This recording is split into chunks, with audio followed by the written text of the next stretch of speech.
اللهم صل على سيدنا محمد وعلى آل سيدنا محمد.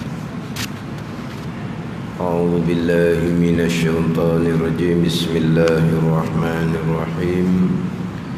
الحمد لله رب العالمين، والصلاة والسلام على سيد المرسلين وعلى آله وصحبه أجمعين. رب اشرح لي صدري ويسر لي أمري واحلل عقدة من لساني يفقه قولي. سبحانك لا علم لنا إلا ما علمتنا إنك أنت العليم الحكيم. ولا حول ولا قوة إلا بالله العلي العظيم. Kitab Penawar Bagi Hati, muka surat 35. Baris yang kelima daripada atas. Muka surat 35, baris kelima daripada atas.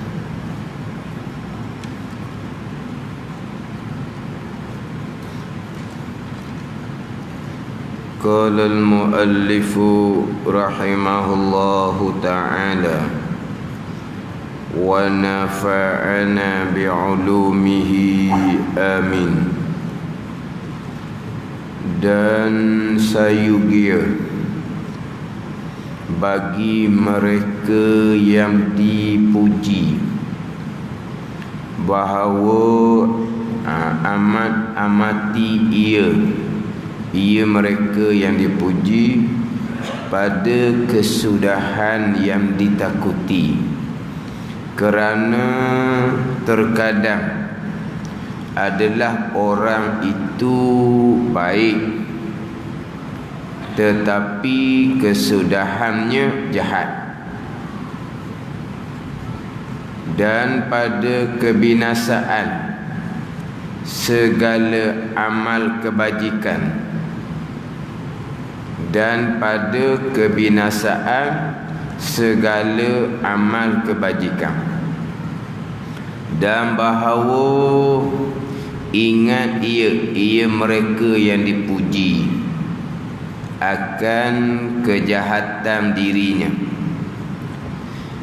dan sayugia yang bari dengan makna kalau kita gak sepatutnya tau. Sayugia bahasa standard kita pun ada tak sayugia. Sayugia ni sepatutnya, semestinya bagi mereka yang dipuji bahawa mengamat-amati ia mereka yang dipuji pada kesudahan yang ditakuti. Kerana terkadang adalah seseorang itu baik tetapi kesudahannya jahat. Itu amati pada kesudahan dan pada kebinasaan, atau pada kesudahan yang ditakuti dan pada kebinasaan segala amal kebajikan, yakni dan sayugia bagi mereka yang dipuji bahawa mengamat-amati ia pada kebinasaan segala amal kebajikan apabila datang sifat ujub.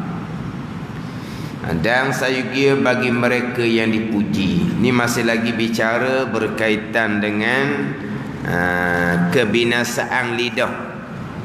Kebinasaan lidah di antaranya adalah memuji. Itu kebinasaan lidah. Memuji ni sebut baik. Sebut baik itu memuji. Memuji ni ada 6 kebinasaan.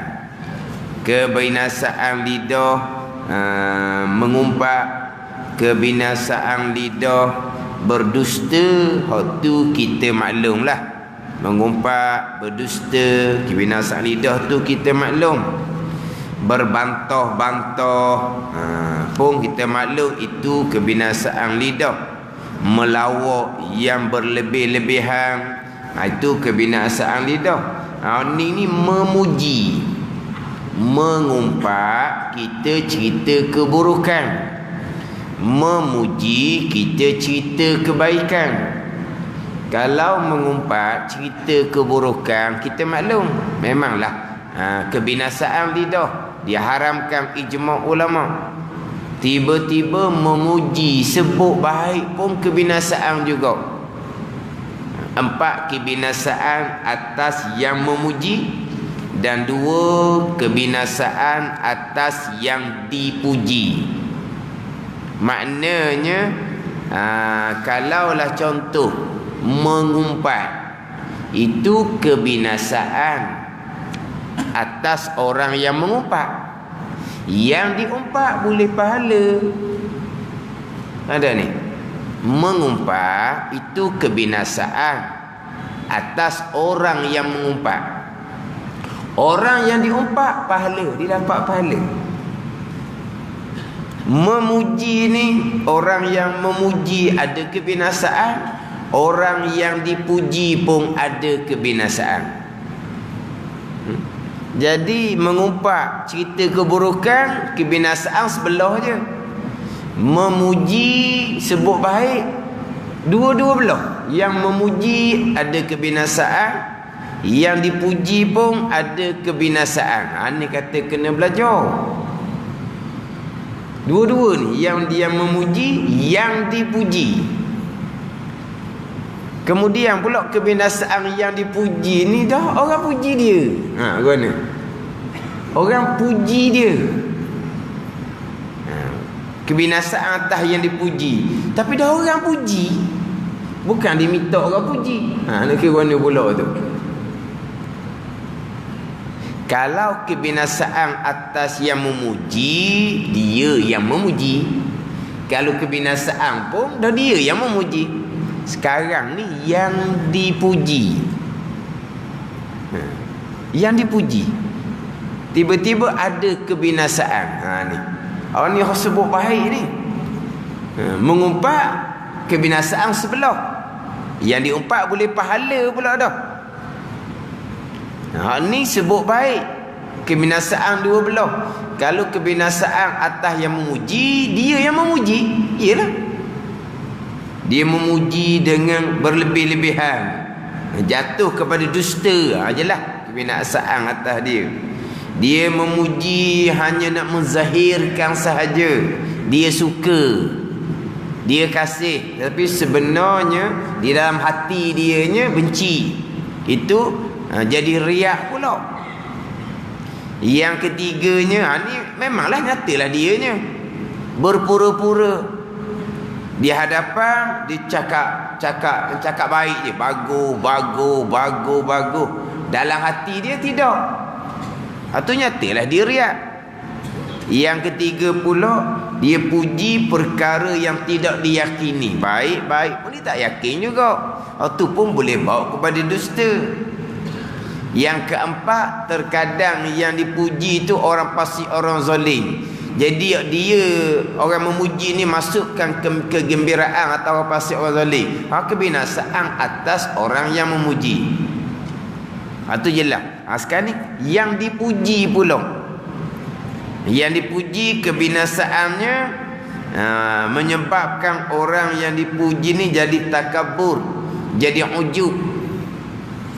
Dia takabur, ujub ni tanpa pujian pun kita kena mujahadah dah. Ni orang puji pula, tanpa pujian pun kena mujahadah daripada sifat takabur, sifat ujub.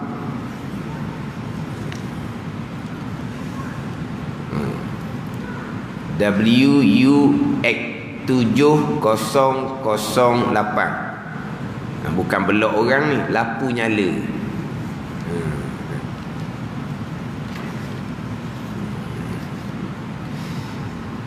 Orang tak puji kitanya. Kita ada ilmu, kita ada amal, kita ada ilmu, kita ada amal. Seorang ni tak ada orang puji. Kena mujahadah daripada sifat ujub dan juga sifat takabur. Tiba-tiba kita ada ilmu, kita ada amal, kita buat kebaikan, orang puji.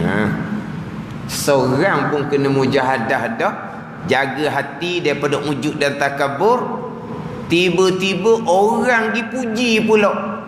Ilmu kita, amal kita, kebajikan kita, kemurahan kita, orang puji pula.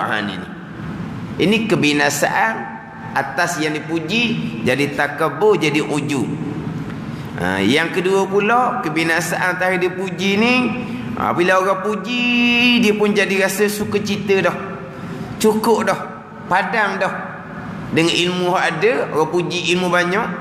Dengan amal yang ada, orang kata kita rajin buat amal, jadi kita rasa macam cukup dah, padam dah. Macam saya sebut minggu lepas tu, kita belajar, ada ilmu sikit-sikit, kita mengajar dah awal-awal. Orang masyarakat ni dia nilai kepada kepandaian menyampai. Kepandaian menyampai. Dia ilmu satu, kepandaian bercerita satu. Terkadang tuan ilmu dia banyak, tetapi dia tak pandai nak cerita. Tak pandai nak cerita. Ngaji belah-belah tahun, puluh tahun, tapi ceritanya tak pandai. Ada orang mengaji sekejap je, pandai dia cerita. Jadi orang awam ni dia nilai kok pandai cerita. Pandai ni. Orang dulu dia nilai ngaji lama mana, siapa tugu dia, dia ngajinya di mana. Tu orang dulu ngaji lama mana, siapa tugu dia, belajar di mana. Orang nilai gitu. Orang sekarang dia tidak. Tu tak ambil tahu.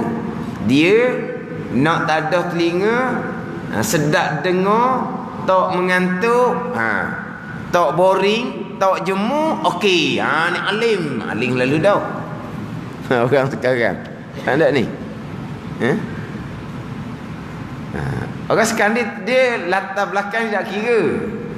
Latar belakang tak kira. Kadang-kadang masa dulu almarhum tugu saya masa lagi ada, saya mengajar sebut sokmo. Tugu sebut sokmo.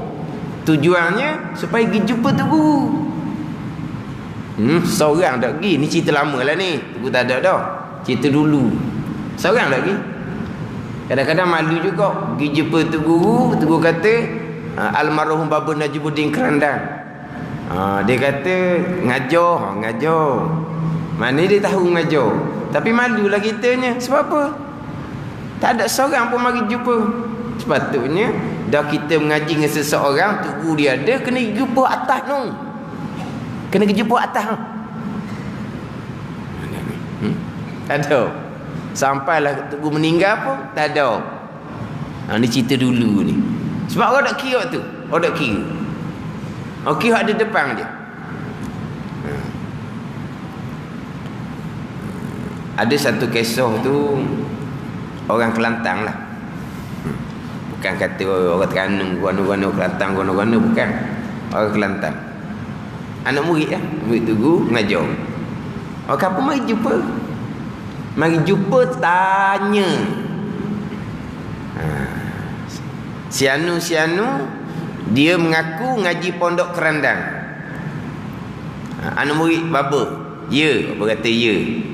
Anak murid Baba. Lepas tu kita orang kampung macam mana Baba boleh tumpang ke dah? Tumpang nak belajar ni. Tugu kata dia anak murid saya, tapi dia bolehlah setakat bawa diri. Tu kata gitu. Orang tanya boleh tumpang ke tak? Tugu tak jawab boleh tumpang ke tak boleh tumpang. Tugu jawab dia bolehlah bawa diri dia. Tapi orang kampung ni tak faham jawapan berlapik tu.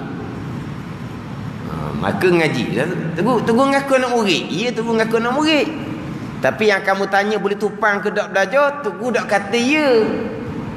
Tapi iyalah anak murid. Lepas tu teruskan belajar. Orang Kelantan ni dia ada ilmu. Kalau ajar tu lari daripada hukum, mereka sedar.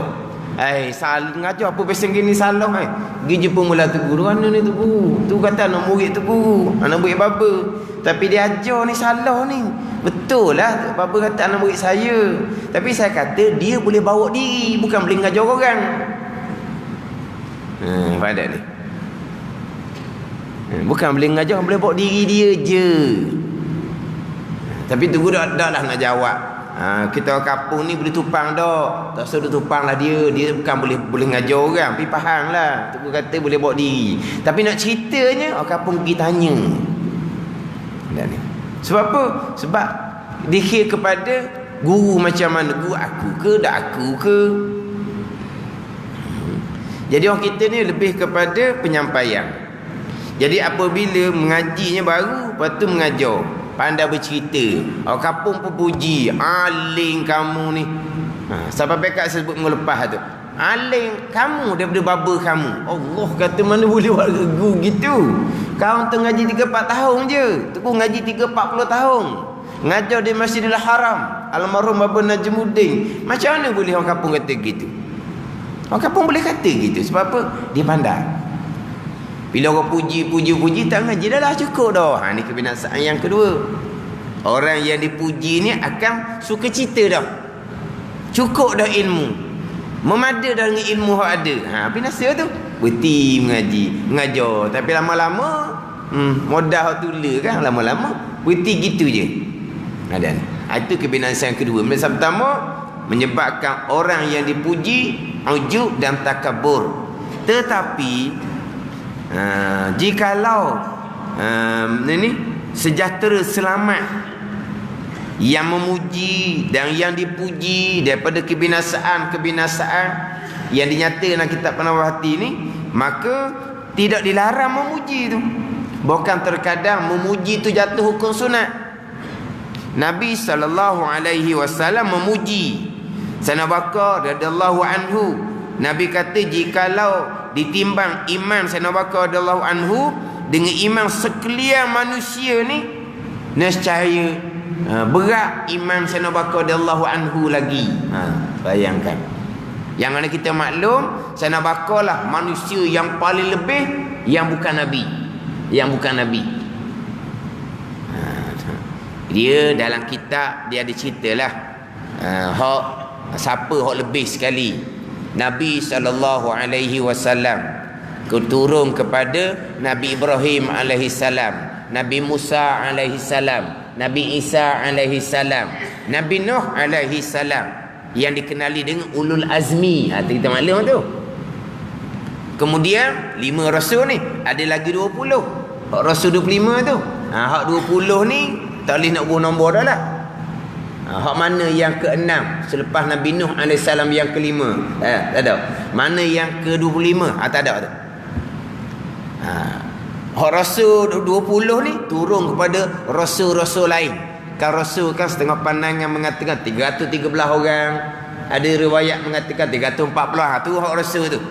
Habis hak rasul tu turun kepada anbiya-anbiya. 124,000 orang tu anbiya. Selepas ada anbiya tu turun pada manusia yang bukan nabi. Yang pertama Sayyidina Bakar radhiyallahu anhu.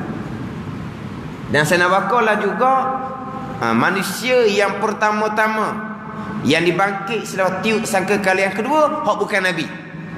Hak manusia bukan nabi, Sayyidina Bakar lah yang pertama-tama dibangkit. Ini kedudukan Sayyidina Bakar radhiyallahu anhu. Hak nabi puji, nabi kata kalau timbang iman Sayyidina Bakar seorang ni dengan sekalian manusia, berat iman Sayyidina Bakar lagi. Tu memuji tu. Ni memuji yang mana tidak bawa kebinasaan ke atas orang yang dipuji. Ni sunat. Nabi SAW puji Sayyidina Umar radhiyallahu anhu, dan ramai lagi sahabat-sahabat yang lain yang dipuji oleh Nabi SAW. Tu hak sejahtera daripada kebinasaan. Tidak dilarang memuji, bahkan sunat. Tetapi kita nak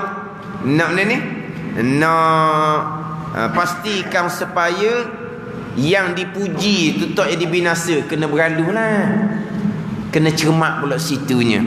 Memanglah yang mana apabila memuji ni akan menambahkan semangat.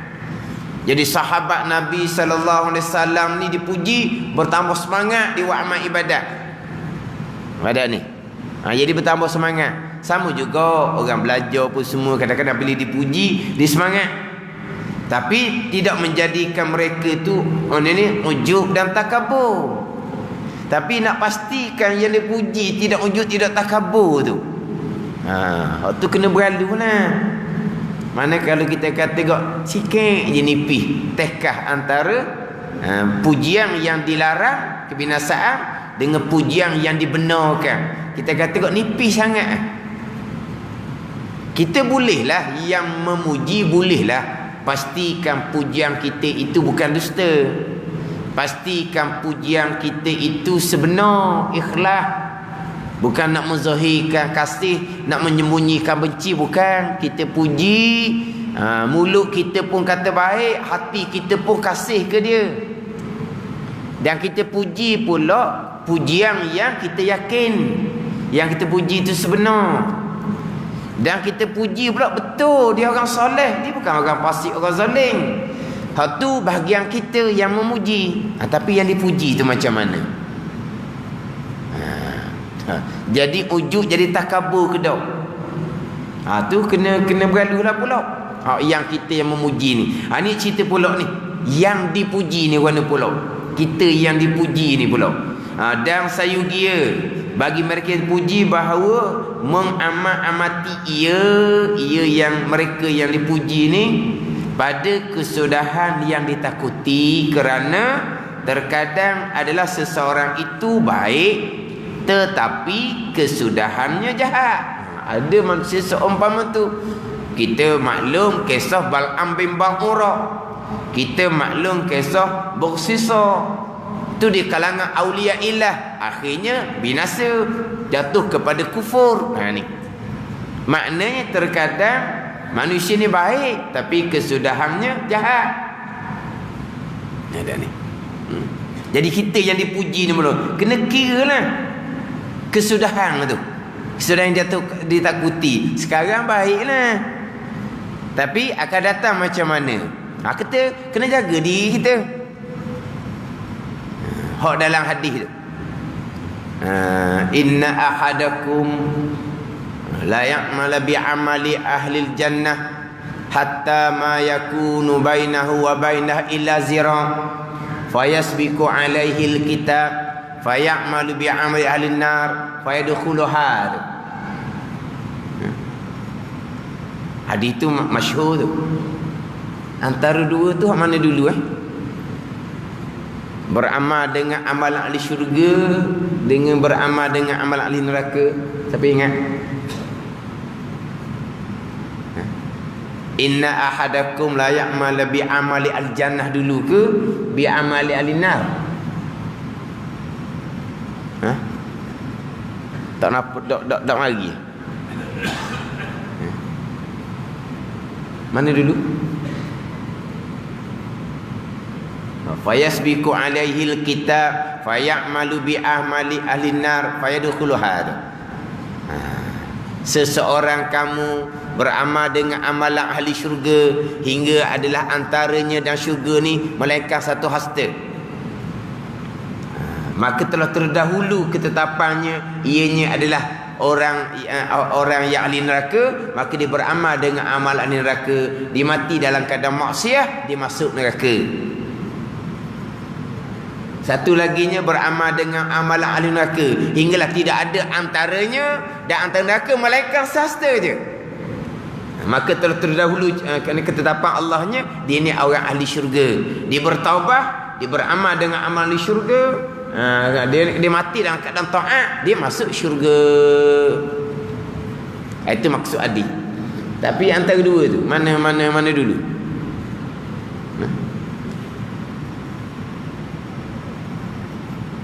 Mana dulu? Jangan masjid ladang ni, masjid besar ni. kita live ni. Mana dulu? So saya tak lagi sungguh ni tak ingat ni. Cuma yang banyaknya adalah hak dalam keadaan derhaka kepada Allah, sehingga tidak ada antaranya dengan neraka melainkan sahasta. Kemudian ketetapan azalinya dia orang ahli syurga. Akhirnya dia bertaubah, dia beramal dengan amal ketaatan, dia mati dalam taat, dia masuk syurga. Oh, ni hak ramai. Ini dalam huraian yang hadir, ni hak ramai. Bertaubah, belajar, beramal, mati dalam taat. Ni hak ramai. Adapun hak beramal dengan amalan ahli syurga tu, akhirnya dia jadi berubah jadi derhaka, dimatian dan derhaka, dia masuk mati, kemudian dia masuk dalam neraka. Hak tu jarang-jarang, tapi ada. Ini hak ditakuti ni. Baik, tapi kesudahannya jahat. Hak ni jarang. Hak jarang berlaku. Cuma biasanya orang ni terkadang permulaan nampak baik, kesudahan nyata dia orang tak baik. Hak ni bukan kata hak beramal dengan amalan ahli syurga sehinggalah tidak ada antaranya dengan syurga malaikat sahasta, bukan. Hak ni orang yang berpura-pura, tapi akhirnya kepura-puraan dia terselah bahawa dia ni bukan orang sebenar. Hak betul-betul beramal dengan amalan ahli syurga sehinggalah tidak ada antaranya dengan syurga malaikat sahasta ni, amal sungguh ni, baik sungguh ni, ilmu lengkap, amal lengkap. Ada ni. Tapi kalau ilmu pun tak ada, semangat kosong sahaja, semangat, punyalah semangat, ilmu tak ada, akhirnya terbalik. Hak tu bukan hak kata beramal dengan amal ahli syurga hinggalah tidak ada antaranya dengan syurga sahasta, bukan. Hanya zahirnya kemudian dia sebenarnya bukan beramal dengan amalan ahli syurga. Nak jadi amal ahli syurga macam mana? Semangat tapi ilmunya tidak ada, belajarnya tidak, semangat dia. Hak kata beramal dengan amal ahli syurga ni hak sebenar, ilmu cukup, amal cukup. Kemudian ketetapan azalinya dia orang yang celaka, ahli neraka. Dia akhirnya berubah daripada taat kepada maksiat, dia mati dalam maksiat. Hak ni hak kata jarang-jarang berlaku. Tapi ditakuti ni, baik tapi kesudahannya jahat. Orang yang dipuji kena kira tu ni. Tapi hak banyaknya ialah kita daripada ilmu-ilmu pun tak tahu ke mana, akidah pun tak jelas. Tiba-tiba Tuhan buka hati kita, belajar, salah kita bertaubah dengan Allah Subhanahu wa taala. Kalau kita dalam keadaan akidah yang salah, tidak adalah dengan neraka melainkan sahasta. Inna ahadakum la ya'mala bi amal alin nar hatta ma yakunu bainahu wa baina ila zira. Memanglah dengan amalan ahli neraka hingga tidak ada antaranya dengan neraka tu malaikat sahasta. Kita nampak orang yang beramal dengan ahli neraka ni, orang mayang bang pun tidak, berjudi, minum arak, jelas lah. Macam mana dengan orang semayang tak tinggal tapi akidahnya sesat, neraka. Ada ni. Sebab sebesar-besar dosa akidah. Jelas berjudi, minum arak tu dosa besar, kabair. Tapi lebih besar lagi dosa akidah. Semayang tak tinggal, puasa tak tinggal, pergi Mekah, tapi akidahnya akidah yang fasik. Akidah yang dosa besar, akidah yang bid'ah. Hak berat lagi akidah yang kufur. Ada benda kan? Kalau kata kau bukan sahasta dah dengan nerakanya, neraka dah kalau mati nak kadang seumpama tu. Tapi ketetapan azalinya ianya adalah orang bahagia. Akhirnya berubah, belajar, betul akidah, betul amal, mati dalam taat. Ni hak banyak berlaku. Kita faham seseorang yang beramal dengan amal ahli neraka ni hanya semata-mata orang tak semayang, orang tak puasa, orang berjudi, orang minum. Ya jugalah ni. Macam mana dengan orang yang tak belajar ilmu asas pada akidah? Macam mana?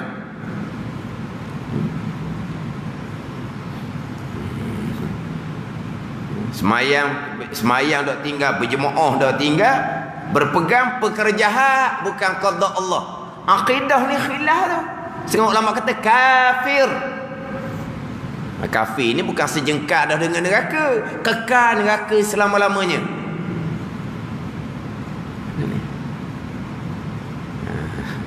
Hak Nabi kata sejengkal dengan neraka. Tidak ada antaranya dengan neraka melainkan sejengkal. Tapi kalau berpegang dengan akidah yang ada setengah ulama katakan kafir, kalau tak pandangan kafir ni bukan sejengkal dengan neraka. Neraka kekal selama-lamanya. Itu pada satu pandangan. Hak mereka yang berpegang perkara jahat bukan qada Allah. Satu pandangan akidah yang dosa besar, akidah yang bid'ah yang dalalah, tempatnya neraka.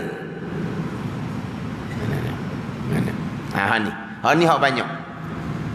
Ada pun hak betul-betul beramal dengan ahli syurga, kemudian berubah jadi derhaka maksiat, mati dalam derhaka neraka. Hak tu dihurai dalam hadis itu, ulama menghuraikan sedikit saja. Allah Ta'ala tidak menarik taufik hidayah Allah kepada hak yang benar-benar beramal dengan amalan ahli syurga tu. Melainkan tadi ilmunya tidak ada, belajarnya pun tidak, semangat kosong, punyalah semangat puluh-puluh tahun semangat, akhirnya terbalik. Itu bukan hak kata beramal dengan amalan ahli syurga, sehinggalah tidak ada antaranya dengan syurga mereka sasta, bukan. Itu jarang-jarang, tapi ditakuti ni. Ditakuti. Jadi mereka yang dipuji ni kena amati pada kesudahan dia takuti, dan juga kena amati dan pada kebinasaan segala amal kebajikan. Kena ingat ni kebinasaan amal kebajikan. Bila orang puji kita, kita jadi ujub, maka binasalah amal kebajikan kita. Binasa segala amal kebajikan, binasa pahala dia.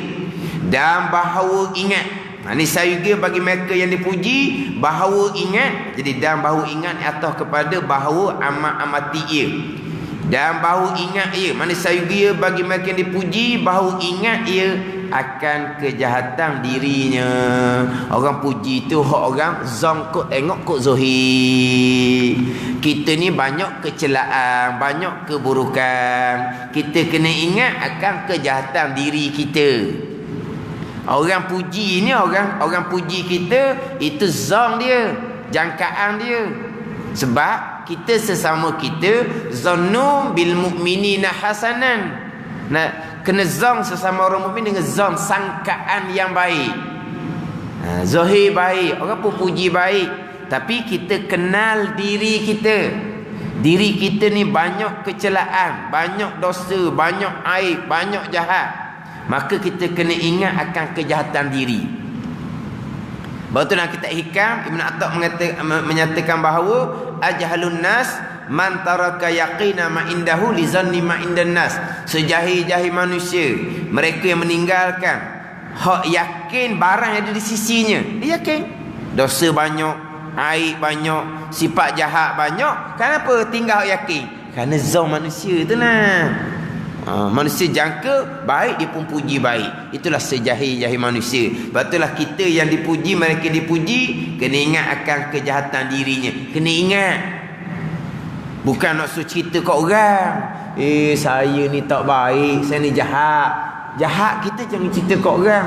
Jahat kita bertaubat dengan Allah Subhanahu wa taala. Ni disuruh kita ingat diri kita ni banyak kejahatan.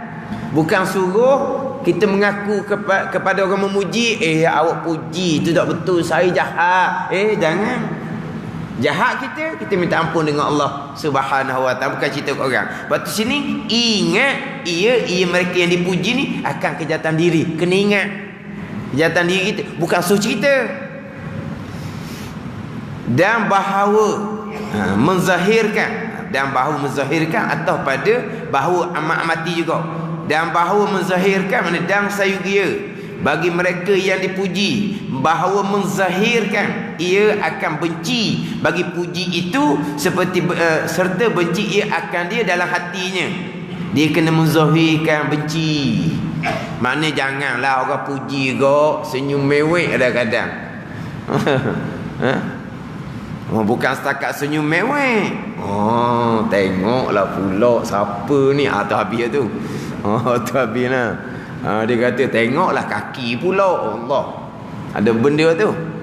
Maknanya orang yang dipuji ni sayugianya dia menzahirkan akan benci bagi puji itu. Mana tak suka dipuji seumpama tu, serta benci ia mereka dipuji akan pujian tu dalam hati. Dalam hati tak suka pujian tu. Tak zahirnya dia menzahirkan tak suka dipuji seumpama tu, serta hatinya benci akan pujian tu dalam hati. Dan kepada ini, kepada kata kena benci dalam hati akan pujian tu, menunjukkan oleh sabda Nabi sallallahu alaihi wasallam, usut turaba fi wujuhil maddahin. Artinya genggam oleh kamu akan tanah dan lemparkan oleh kamu akan ke tanah pada segala muka yang memuji. Nak isyarat supaya kita benci akan pujian tu. Bukan maknanya orang puji kita pun ambil apa-apa kita lempar, bukan. Maknanya nak tunjuk bahawa kita ni tak suka kepada pujian tu. Kalau orang puji kau, Allah, jangan duk puji sangat. Gitu jelah. Jangan menzahirkan kita suka, lepas tu hati pula kena benci dalam hati ni akan pujian tu. Dan berkata Sayyidina Ali karramallahu wajhah, tata kali dipuji akan dia, Allahumma ghafirli ma la ya'lamun wa la tu'akhizni bima yaqulun waj'alni khairam mimma yazunnun. Ni doa ni kalau hafal molek ni, Allahumma ghafirli ma la ya'lamun wa la tu'akhizni bima yaqulun waj'alni khairam mimma yazunnun. Artinya ni doa Sayyidina Ali karramallahu wajhah. Doa yang paling nombor satu, doa ayat Al-Quran. Yang kedua, doa hak Nabi kita doa. Yang tiga, doa para sahabat. Yang keempat, doa yang disusun oleh ulama-ulama. Yang kelima, kita doa sendirilah. Kita dah ingat belaka tu, kita doa sendiri. Yang keenamnya, tak berdoa langsung atau tak pakai.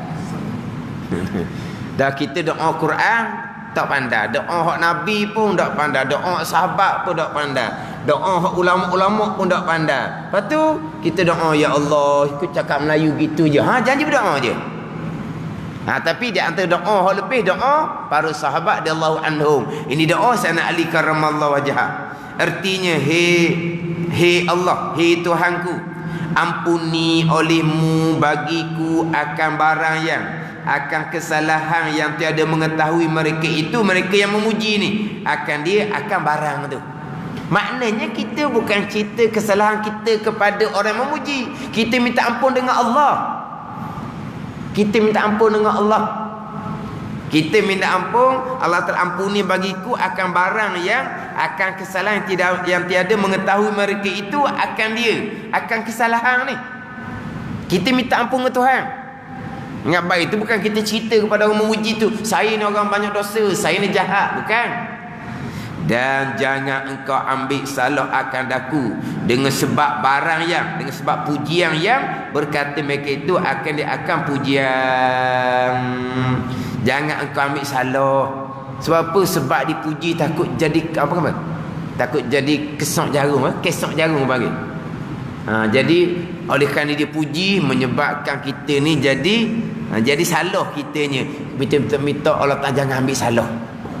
Kalau kita terlari sikit pun dengan sebab barang yang berkata mereka itu akan dia, dengan sebab pujian tu, jadi kita jadi lari sikit hati kita, jangan engkau ambil salah.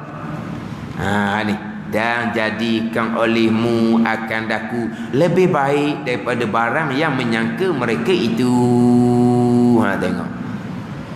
Sekarang mereka puji, kita minta ampun kesalahan banyak hak orang puji tak tahu. Kemudian minta dengan Allah Ta'ala supaya Allah jangan ambil salah. Hak kesalahan kita berpunca daripada orang memuji tu, takut ada sikit-sikit ujuk ke, minta Allah tak ambil salah. Kemudian kita minta pula supaya Allah Ta'ala jadikan akan daku ni lebih baik daripada barang yang menyangka mereka itu. Dia kata kita baik, jadi mudah-mudahan Tuhan jadikan kita lebih baik daripada dia kata. Pada ni kita minta ampun kesalahan yang mereka tak tahu. Kita minta supaya Tuhan tidak ambil salah kerana terlari sikit kita kerana dia puji. Dan kita minta supaya Allah Ta'ala jadikan kitanya lebih baik daripada mereka puji, mereka sangka tu. Ini doa ni. Ada kata molek hafal ni. Tak payah mana tu. Allahumma ighfirli ma la ya'lamun wa la tu'akhizni bima yaqulun waj'alni khairan mimma yazunnun. Ke payah. Tengok makna dia tu. Minta ampun kesalahan yang mereka tak tahu. Mereka puji hak mereka zahir je. Kalau kita ada lari sikit, minta Allah tak ambil salah. Dan hak dipuji tu tak tolak. Kita minta Tuhan jadikan kita lebih baik daripada dipuji. Lebih baik daripada hak orang barang yang menyangka mereka itu dengan pujian. Ni doa apabila dipuji. Tapi kita kena menzahirkan bahawa kita tak suka kepada pujian dan kita benci di hati akan pujian tu, dan kita ingat akan kejahatan diri kita sendiri.